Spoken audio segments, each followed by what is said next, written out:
நல்ல நண்பர்களாக அந்த ஊரில் சுற்றி வலம் வந்துள்ளன. இருவரும் தினமும் சேர்ந்து சென்று அருகிலுள்ள வீட்டில் உள்ள பால் மற்றும் உணவுகளை திருடிச் சென்று சாப்பிட்டு விடுங்களாம்.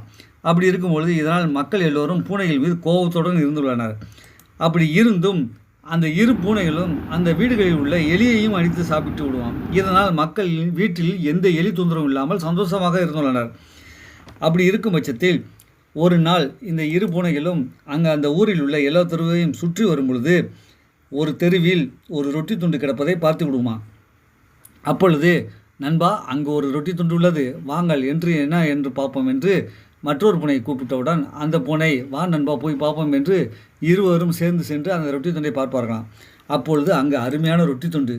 ஆகா, இதை பகிர்ந்து சாப்பிட்டால் நம்மளுடைய பசியை போக்கிவிடலாம் என்று எண்ணி, நண்பா, நான் தான் முதலில் பார்த்துள்ளேன், அதனால் எனக்கு அதிக பகுதியும் உனக்கு சிறு பகுதியும் ரொட்டி துண்டு உனக்கு என்றலாம்.